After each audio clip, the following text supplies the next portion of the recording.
Olá, queridos alunos e alunas. Uma honra estar com vocês mais uma vez, um prazer imenso. Nós vamos dar continuidade às nossas pesquisas e os nossos estudos dentro da disciplina de relações étnico-culturais, étnico-raciais. Hoje a gente vai fazer uma conexão partindo do afrofuturismo, que foi a nossa última aula, certo? Onde nós estávamos tratando da matriz africana e o protagonismo da cultura negra dentro dos mais variados recônditos da cultura. E hoje não vai ser diferente. Hoje a gente vai estar tratando, né, de mais uma dessa formação multicultural que nós temos, dessa contribuição da cultura indígena para as artes, para a cultura, para todos os conhecimentos ligados à cidade atual, ligados à floresta. Vamos ter um pouquinho hoje do que a gente chama da arte indígena. A principal função da arte indígena é a de trazer elementos artísticos e técnicas baseadas nas funções do cotidiano, nas funções ligadas ao ethos dessa comunidade, que é momentos de caça, momentos de festejos, momentos de comemoração, momentos de nascimento. Por isso que nós chamamos de uma arte utilitária, né? Por exemplo, quando dizemos que um objeto indígena tem qualidades artísticas, podemos estar lidando com conceitos que são próprios da nossa civilização, mas estranhos aos índios. Para ele, o objeto precisa ser mais perfeito na sua execução, do que sua utilidade exigiria. Nessa perfeição, para além da finalidade, e que se encontra a noção indígena de beleza. Ou seja, gente, é a funcionalidade agregada com algo de estético, com algo de primoroso, né? Vocês vão ver daqui para frente, eu vou falar um pouco sobre os elementos específicos da arte indígena, mas a gente vê isso, que não era uma arte que estava ligada ao comércio, a um fim do lucro, mas ela estava ligada à função e ao aprimoramento e o detalhamento técnico. Eles estavam muito ligados a esse nível de beleza acentuado, baseando-se dentro da função que essas obras de artes poderiam ter dentro da sua comunidade. Outro aspecto importante é ressaltar a arte indígena é mais representativa das tradições da comunidade que está inserida do que da personalidade do indivíduo que a faz. Então, gente, outro aspecto, o índio, ou a comunidade indígena, ela não se respalda como hoje. Nós temos um artista contemporâneo que ele tem seu ateliê, tem sua comunidade, tem o seu trabalho, e ali, quando ele vai expor, ele vai se representar, né? A arte indígena nos traz uma lição muito importante, que é a lição de que a arte é uma arte que representa a comunidade, é uma arte que representa a tribo, e não representa indivíduos em separado. Isso é muito importante. Por isso que essa função da arte indígena, ela é muito importante para a arte contemporânea, porque hoje a gente começa a ver que nós sentimos a necessidade de criar novos núcleos, uma nova rede de artistas, trabalhar em conjunto, trabalhar em clãs, ou o que eles chamam mais especificamente hoje de CRIO, ter uma CRIO, né? Ter um grupo de ação. E isso é uma influência indígena, sem sombra de dúvidas, na arte contemporânea. A arte que representa o povo, a arte que representa a nossa comunidade, a arte que representa o nosso bairro e a nossa tribo. Materiais. Gente, a cultura indígena, ela tem como substrato, né, ela tem como referência, como recurso a própria floresta, né? Seja em biomas de índios do Nordeste que conviviam na Caatinga, né? A gente tem uma Caatinga arbórea, já teve uma Caatinga muito mais conservada, na realidade a Caatinga é chamada de Floresta de Caatinga, né? Que significa Mata Branca, né? Dos índios Janduís e outros índios dentro desse bioma Caatinga. Então, tanto na Caatinga como os índios da Amazônia, né, Bororós, Tupis-Guaranis também no entroncamento, eles se utilizam da floresta como recurso, gente. E olha o quão atual é esse tema, né? Porque essa aula ela vai servir para nos trazer reflexões muito profundas a respeito da importância dessas antigas técnicas que hoje nós percebemos que muitas delas foram deixadas para trás por conta de princípios devastadores da economia contemporânea, do capitalismo voraz como ele é, onde muitas vezes, para movimentar a máquina que exige lucro, eles acham que a floresta destruída pode render mais. E hoje todos nós, cientistas da área ambiental, das ciências naturais, Sabemos que a floresta em pé é muito mais importante para todas as comunidades, sejam urbanas ou rurais, indígenas, povos e povos originários. Ela é muito mais importante em pé, certo, gente? Dando seus frutos, suas sementes, suas palhas, suas folhagens, riqueza do solo, trazendo alimento, qualidade das águas, certo? E biodiversidade. Então é isso, gente. O primeiro ponto a tratar nessa segunda etapa da aula é que a floresta em pé é muito mais valiosa, ela é muito mais fornecedora de riquezas e de possibilidades artísticas, culturais, econômicas e ambientais. E o índio, enquanto recurso para a sua arte, tem as florestas, as matas, os rios e todos esses elementos da natureza a seu favor para poder construir uma arte diferenciada, né? Uma arte voltada para aquilo que nós falamos, com utilidade, mas com refinamento estético, certo? E que represente a comunidade. É preciso não esquecer que tanto um grupo quanto o outro conta com uma ampla variedade de elementos naturais para realizar seus objetos. Madeiras, caroços, fibras, palmas, palhas, cipós, sementes, cocos, resinas e couros, ossos, dentes, conchas, garras e belíssimas plumas das mais diversas aves. Aí outro ponto que é importante.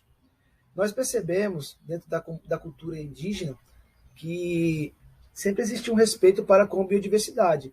Se caçava o que se precisava, ou se matava e comia animais depois de mortos, certo? E sempre que acontecia isso, se fazia um uso completo dessas possibilidades dos animais. E no caso de animais com pelagem e com plumas, se aproveitava da melhor maneira possível, né? As sementes são catadas dentro do âmbito da floresta, né? Você tem, na floresta amazônica ou na Mata Atlântica, você tem uma variedade de sementes de flores que vão ao longo do ano propiciar uma flora em épocas diferentes, propiciando uma variedade imensa de sementes. E essas sementes, gente, naturalmente pode ser chamada até de biojoias. Hoje nós chamamos na contemporaneidade de biojoias essas sementes, essas joias, esses artefatos estéticos usados com sementes, hoje se chama de biojoias, né? Semente de olho de pombo, mucunã, aquela jarina que eles chamam até de um marfim natural, em que em muitos lugares começou a ser substituído pelo marfim, porque o marfim tem uma origem muito duvidosa, né? Então é isso, são esses elementos que a floresta fornece, né? Aqui eu trago alguns elementos que são extremamente úteis, foram extremamente úteis para a cultura indígena, para o desenvolvimento da sua arte enquanto matéria e memória, e que até hoje nós usamos numa série de atividades artísticas, como a cenografia, a decoração, e até mesmo na confecção de artefatos como pipa. No norte do Brasil, se faz pipa com talo de palmeira e de coqueiro. E aqui no Nordeste, no Rio de Janeiro, se faz mais com bambu, que também nós vamos falar lá na frente sobre o bambu e a importância dele como arte indígena dentro do campo da construção. Aqui são cipós, gente, são mais de 1000 espécies de cipós, árvores que têm cipós dentro da floresta amazônica, por exemplo, certo? Esses cipós são extremamente importantes para a locomoção dos animais, mas no caso dos seres humanos são utilizados para a confecção de cestarias, né, para você poder usar ele como corda ou fio, para poder entrelaçar construções, bioconstruções, embarcações como lanchas, e é por aí. É como eu disse, os elementos do dia a dia são os elementos artísticos dessas comunidades. Nós estamos falando do aspecto da sobrevivência, da existência. Então, nada mais artístico do que construir objetos para o contínuo da própria existência, né? Trazendo estética também para o campo dessa construção e representando a comunidade. O cipó é um dos grandes símbolos desse tipo de arte, né? Aqui nós temos a resina, grande parte das árvores, tanto da Amazônia, da Mata Atlântica, da Caatinga, produzem algum tipo de resina, umas mais aglutinadoras e umectantes do que outras, e cada uma com a sua função, mas elas são extremamente importantes para fazer misturas, colagens, processos de fixação, como as colas que nós temos hoje, né? A gente usa as resinas para fazer colas, misturas, e até mesmo usar ela como elemento de purificação do ambiente. Tem muitas resinas como a mescla da Mata Atlântica, que é a mescla de cheiro, uma planta da Mata Atlântica que os índios usavam muito para incenso, para poder defumar e passar dor de cabeça. Então aí a gente já começa a entrar no campo da etnocultura, da etnobotânica, né? Como a botânica pode oferecer uma série de elementos para o campo cultural. No nosso caso, os elementos do campo cultural que nos importa nesse momento são os elementos da arte indígena, da função da arte indígena para o povo indígena e para as comunidades contemporâneas. A resina é uma secreção formada especialmente em canais de resina das plantas, de muitos dos quais, tais como, por exemplo, árvores coníferas, escoam lentamente em gotas macias, endurecendo-se em massas contínuas no ar. De outra forma, pode ser obtida também fazendo talhos das cascas da madeira, plantas da madeira plantada separadamente. Pode também ser extraída de quase todas as plantas pelo tratamento do tecido com álcool, né? Isso aqui já é uma perspectiva mais contemporânea. Se a gente pensar, o índio não tinha álcool, ele fazia outros tipos de extração e outros usos da resina. Mas eu estou tentando fazer sempre um paralelo com esses conhecimentos dos povos tradicionais com o que a gente ainda vê hoje na cultura contemporânea. Isso é muito importante. Nós estamos fazendo estudo de tempos, de temporalidades. É uma disciplina voltada à geografia, então a gente sempre vai estar fazendo essas pontes, compreendendo o passado para entender o presente. Outros materiais são as plumas, como eu falei anteriormente, das mais variadas cores, trabalhando com a biodiversidade da mata, da floresta. E como eu falei, sempre a cultura indígena é uma cultura muito solidária, pensando no melhor tratamento dos animais, mesmo na hora de matar na caçada, aproveitando o máximo do que eles podem fornecer enquanto possibilidades. E hoje nós temos até um fato contemporâneo que é bem polêmico, mas é importante trazer para a sala. Hoje no carnaval, quando algumas pessoas estão usando esses cocás indígenas, tem até uma discussão de aculturação, né? Tipo, como é que se dá essa apropriação? Será que nós temos uma relação, uma conexão étnico-racial com essas comunidades ainda, as que existem? Uma pergunta que fica para vocês, né? Até que ponto nós podemos nos apropriar desses elementos enquanto cultura nacional? Até que ponto nós respeitamos esses grandes símbolos desses povos, né? E como nós os utilizamos deles. Então é isso que eu queria trazer, né? Essa polêmica entre o cocá, o uso do cocá hoje em dia, mas sempre lembrando que a representatividade ele é muito forte, ele está ligado principalmente a um campo hierárquico da cultura indígena, e traz uma referência, tem uma função muito importante, muito bem destacada dentro do processo da cultura indígena. Então essa que é a questão. O cocá, os penachos e as plumárias, né? Trançados, como eu falei anteriormente, gente, o trançado, tanto de cestarias, de palha, de piaçava, de uso de carnaúba, de folhas, das mais variadas palmeiras, ela tem um trabalho muito. Ela é uma matéria muito importante, muito protagonista dentro desse processo de criação indígena, né? Ela é utilizada desde a construção de elementos para espremer a mandioca, a macaxeira para tirar o sumo, depois tirar o polvilho da mandioca. Ela é usada como cestos, ela é usada como urnas, usada a cestaria como teto, como roof, né? Como telhado das casas da bioconstrução, como eu vou falar para vocês também daqui a pouco. Então, as palhas, os trançados têm uma importância vital para a cultura indígena e para a cultura brasileira. Isso é uma das influências mais importantes que ficaram desses conhecimentos indígenas. Você pode perceber que em todo canto você tem um trançado. Hoje você tem, desde uma feira, você vai encontrar uma esteira de palha trançada. Você vai encontrar no São João pessoas que trançam coqueiros para poder fazer entradas cenográficas. Você vai encontrar palha trançada em elementos de vestimentas, né? Então você vê como a influência ainda é grande, né? Chapelaria e tantos outros designs que nós podemos fazer, né? E trabalhar com os trançados na base da palha e na base dos materiais naturais da floresta, né? Que é a base das obras de arte indígenas. Cocares, tangas, pulseiras, né? Pescar, dormir, instrumentos musicais, rituais religiosos. É isso, gente. É sempre evocando o conceito contemporâneo de etnobotânica, né? É a botânica contribuindo com o ethos, com a relação étnico-racial, com a contribuição com o patrimônio artístico e cultural dessas comunidades.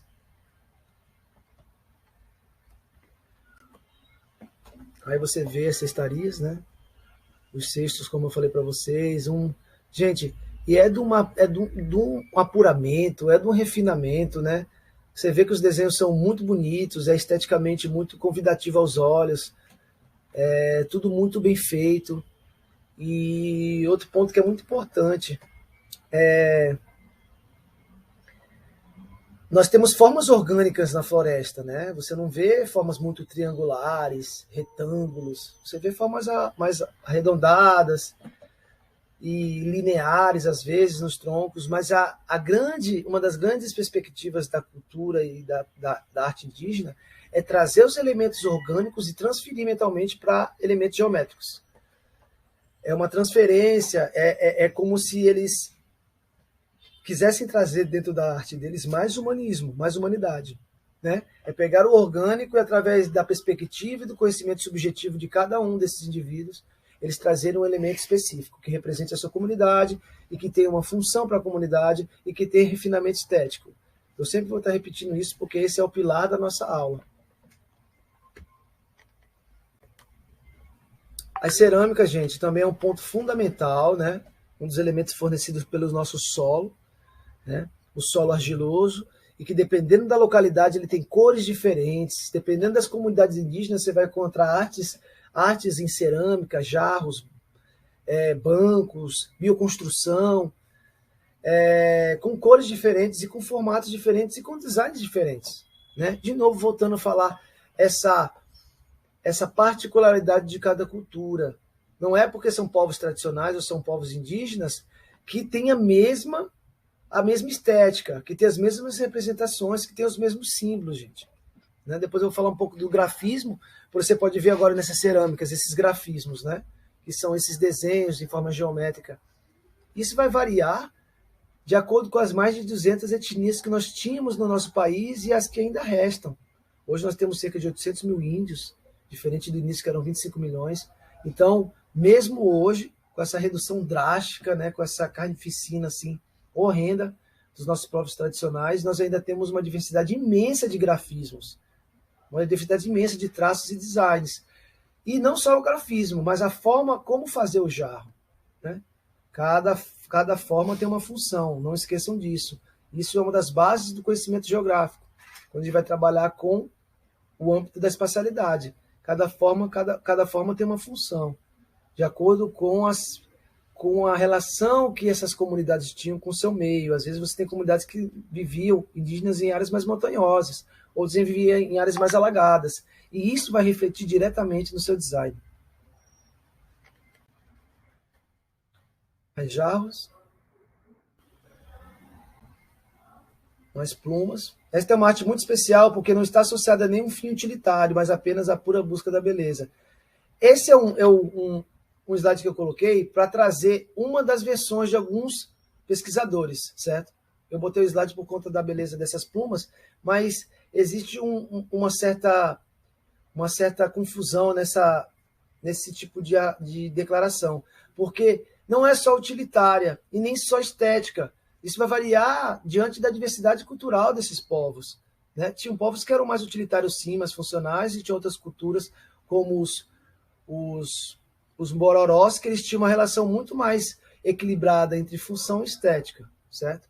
E outras comunidades mais ligadas à estética. Isso também dependendo da época. Existiam designs muito mais ligados à estética para aquela época, mas que certamente com uma pequena função, mesmo que fosse menor. E designs muito mais funcionais para funções maiores e mais complexas, como o nascimento, uma festa de casamento, o casamento próprio deles, ou até mesmo um funeral.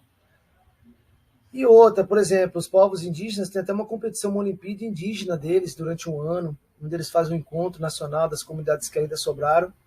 E aí as funções hoje já são outras, né? Já perdeu um pouco dessa essência, mas ainda continua com a base. Pintura corporal também é um elemento fortíssimo e, sem sombra de dúvidas, influencia a cultura contemporânea, né? Se a gente perceber hoje, muitas pessoas que... Primeiro, nós temos muito mais pessoas tatuadas hoje. A tatuagem virou uma grande febre na cultura contemporânea. Uma arte diferenciada, com artistas diferentes também. E muitas das pessoas que querem se tatuar têm a arte indígena como referência, as geometrias indígenas, os trançados indígenas como referência. Aí você se pergunta, mas de onde vem essa conexão? Como eles faziam? Na realidade, no tempo dos índios, dessas comunidades indígenas e originários, eles trabalhavam novamente com os elementos da natureza. Mas aí que está o grande quê da questão. Eles tinham um conhecimento tão aprofundado dos elementos da floresta que eles sabiam cada elemento que poderia propiciar. Nesse caso da pintura corporal, eles usavam muitos elementos como carvão, misturados com água, e genipapo, para cores escuras. E para cores vermelhas, eles usavam muito urucum, né? E até mesmo o pau-brasil antigamente, que tem a cor de brasão, a cor do fogo, a cor do Brasil, né? Como diziam. Deu nome ao nosso país. Então é isso, são esses elementos da natureza, como resinas, tintas, pigmentos, seivas, que dão coloração e que fazem com que os índios, e fazia com que os índios pudessem se transformar através das cores para os mais variados rituais. Está ligado mais a rituais de caça, de guerra, rituais de nascimento, quase todos os rituais, mas ligados aos rituais mais de caça e de guerra. Cores e pinturas representam camuflagem. Aí estão algumas geometrias, sempre nesse processo geométrico de trançados, né? Ângulos retos, formando triângulos, estão formando também retângulos. Cestaria, já falei um pouco, essa técnica do trançado, forma belos cestos, bolsas e esteiras. Cerâmica, o domínio do uso da argila, já falamos um pouco também. A madeira, as mais variadas madeiras, gente, todas as madeiras que a floresta fornece. Isso propicia construções diferentes, leveza, dureza, consistência, maciez, e todos esses elementos vão acarretar num tipo de arte, como hoje em dia. Os variados elementos que nós usamos, nós fazemos artes diferentes. E também juntamos todos os elementos para fazer arte também. Isso é influência indígena, sem sombra de dúvida, gente. Arte da plumária, já falei também um pouquinho. Olha só as variedades, aqui tem mais cocares, elementos de ornamentação, elementos de rituais religiosos. Usando sempre a fauna local, a flora local, usando os elementos do seu território usado para poder confeccionar suas artes. Pintura corporal mais uma vez, junto com elementos de folhagens, sementes ali no tornozelo, né? Fazendo todo um conjunto, como hoje também nós temos adereços, nos ornamos com um relógio, com um brinco, com um anel, com colar, então isso é influência. É aproveitar toda a metragem do corpo para se fazer enquanto arte.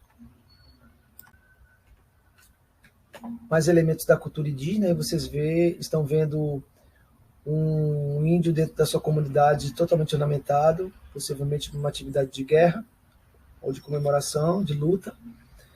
E vocês podem perceber a riqueza de detalhes, de cores, plumas, penas no cocá, madeiras utilizadas para ser instrumentos de guerra, tornozeleiras feitas de fios, de cipó, de piaçava, de vários elementos da natureza. Então aqui a gente vê justamente a armadura de um índio e os mais variados elementos utilizados da floresta para poder fornecer esse viés estético. Essa é a função da arte indígena. Ter elementos práticos, funcionais, e ter elementos que liguem à beleza. Muriaquitãs são pequenas esculturas de animais feitas em jade. Simbolizam bons frutos, desejo de sorte e prosperidade. Predominam na cor verde e em forma de sapo. Esses exemplares são encontrados no Baixo Amazonas, em uma exposição do Museu das Gemas do Pará. Aí já está ligado o lado espiritual e místico da arte, né? Os amuletos da sorte, os patuás, os elementos de proteção. Como nós trouxemos dentro da cultura africana, do afuturismo as carrancas, não sei se vocês lembram, a gente falou que as máscaras tinham o poder de proteger os ambientes, espantar os mal-olhados. Aqui os muricatãs também têm a mesma função, né? De trazer sorte e espantar mal-olhado. As culturas, por mais que sejam extremamente variadas, alunos, elas têm algum fio que as ligam, que as conectam. Isso é muito importante. Isso é a nossa própria humanidade, né? Igaçabas, próprias da região amazônica, as igaçabas eram funerárias, né? que é isso, gente, a função, o uso da argila para função dentro da comunidade. A argila sendo usada para função, para se guardar restos mortais, e ainda assim, na sua superfície, você vê uma série de grafismos que tem um significado diretamente conectado com a cultura daquela comunidade. Tem algum simbolismo, tem alguma função e está representando alguma realidade. Cariatídeos são vasos elaborados também, é isso, você vê a riqueza de detalhes, gente. Olha só o avanço da cultura, cada cultura com uma proposta de design, e isso caracteriza diretamente a expertise, o conhecimento, a cognição de cada um desses grupos, né? E esse âmbito comportamental é extremamente geográfico, né? Um povo que se comporta com suas especificidades traz uma relação com o território totalmente diferente. Tangas são objetos triangulares feitos de cerâmica com orifícios nas extremidades para amarração junto do corpo. Eram usados por mulheres das tribos marajoaras no contexto cerimonial.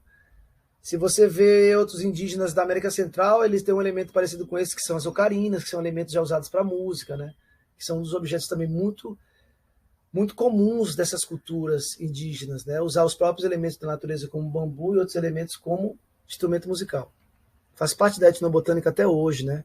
Hoje nós temos essa relação da etnobotânica, da construção de elementos musicais com os recursos da floresta.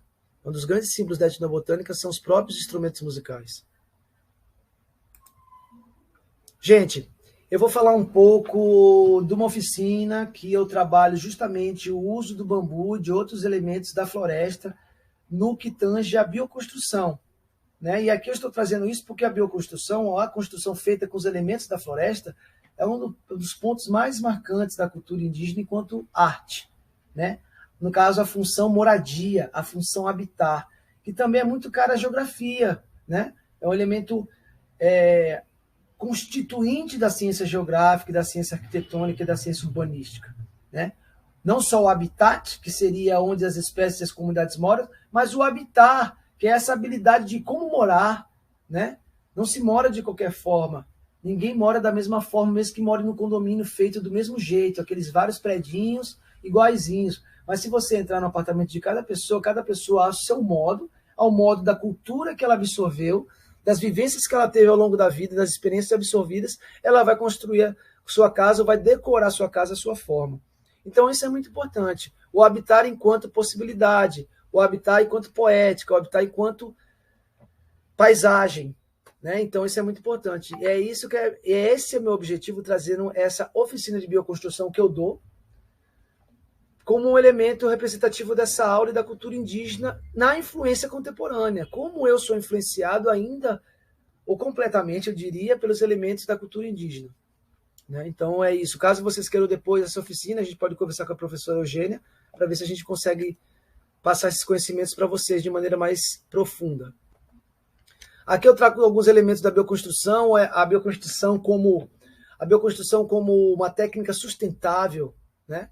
Tanto se baseando nos elementos que a Constituição brasileira pede, que é a conservação dos ambientes para o futuro das gerações, usando os elementos que nós temos de maneira sustentável, até os índios, que nos traz essa influência. Então, seja, gente, a bioconstrução é a possibilidade que nós temos de construir um habitat ou designs através do uso de elementos próprios da nossa região. Por isso que é sustentável.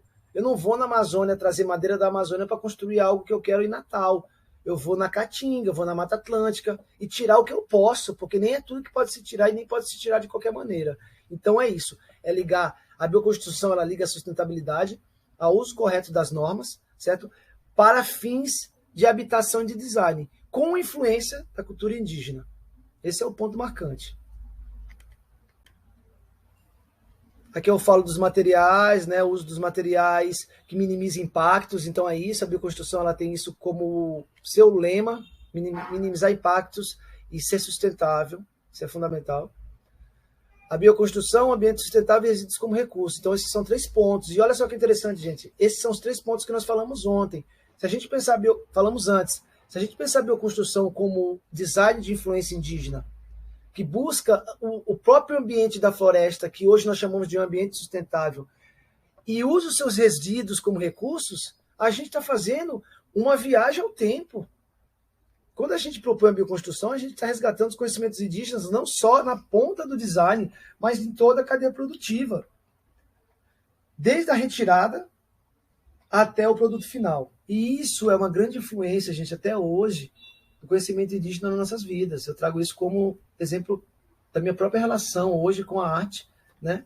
E com a pedagogia e com a cultura, que tem essa influência muito forte do povo indígena numa parte dos meus trabalhos artísticos e científicos. Aqui eu trago algumas técnicas de construção que não são totalmente só indígenas, mas que trazem os elementos da natureza como fundamentais, né? Aqui como o adobe iraniano, que é uma técnica que já vem de outros povos, os povos do Oriente Médio, que usa o barro como possibilidade e constrói formas arredondadas, ou seja, aqui eu trago um ponto importante para vocês. Cada cultura, uma forma, e cada forma uma função. Isso é muito importante. Aqui, ó, as arquiteturas aqui já são mais arredondadas, diferente das nossas que são mais quadradas, né? São mais parecidas com as arquiteturas dos nossos índios, mais orgânico, mais arredondado, não tão ortogonal, com ângulos de 90 graus. É mais fluido, é mais harmônico também, né? Aqui nós estamos vendo, ó, é uma arte que é o cobre. O cobre é o uso do próprio barro como estrutura. Você pega quantidades imensas de argila e vai fazendo trabalhos de maneira criativa e fica parecendo muito a casa de um hobbit, né? Uma casa desses anões da cultura élfica. Quem aqui nunca viu O Senhor dos Anéis ou algo assim? Parece uma coisa mesmo bem casa de duende, né? Acho que isso é a melhor representação. E a argila como recurso, certo? Isso é muito importante. Pau a pique, aqui sim nós temos uma influência muito direta da construção dos povos indígenas. Vocês podem ver a trama, né, o entrelaçamento do bambu, da madeira que se tem na comunidade para se construir paredes e estruturas. Não tem nada mais indígena, gente, do que o pau a pique, né, a construção de madeiras trançadas e o complemento do revestimento feito com barro. Todos os elementos próprios da região, todos os elementos que usam as propriedades da floresta, são todos elementos que visam a sustentabilidade e uma construção sustentável, ou seja, influência dos povos tradicionais, dos povos indígenas, claramente. Aqui são outras técnicas, solo cimento, você junta um pouco de cimento com argila e deixa secar ao ar livre, sem fogo, sem forno, então você vai ser mais sustentável e econômico, porque não está nem queimando lenha da floresta e nem está usando gás e nenhum tipo de artifício para poder queimar. Você usa a própria secagem natural. Aqui tem a alvenaria com fardos, é a construção de ambientes e habitats com fardos, paredes de fardos. Não é próprio muito da nossa cultura, mas o que eu quero trazer aqui são os elementos da natureza sendo utilizados como recurso. É como o Milton Santos fala muito, né? É a natureza como habitat, o habitat como recurso, o habitat como existência, né? O ferro-cimento é uma técnica que usa cimento com telas de galinheiro para você fazer tanto obras de arte como caixas d'água e outros elementos que forem de acordo com a exigência de cada território, de cada cultura. Aqui eu falo um pouco da lenda do bambu, né? Mas eu não vou tratar um pouco disso agora, mas aqui eu trago a importância do bambu para muitas comunidades mundiais e como também os índios usaram o bambu dentro de alguns ambientes que tinham bambu. Só não temos bambu na Europa, então você imagina, né? Como isso foi um grande elemento para ser utilizado em todas as partes do mundo. A origem do bambu está ligado muito à explosão do bambu. Os chineses colocavam os bambus dentro da fogueira em tempos de festividades. E quando o bambu, como é oco e tem um certo ar dentro dele, quando ele pega fogo, ele superaquece, pressiona e explode. E essa onomatopeia formada pela explosão do bambu, ela faz um barulho que é o boom, bambum. Então eles começaram a chamar o bambu de bambu por causa desse barulhinho que se fazia nas explosões. O bambu representa um grande potencial agrícola, são mais de 1.250 espécies e são, como eu falei, na Europa e só não tem na Europa, no resto do mundo inteiro, é utilizado para milhares de funções, ele é um material extremamente funcional e riquíssimo. E essa é a importância desse material para todas as culturas que utilizam ele no mundo e também as culturas indígenas.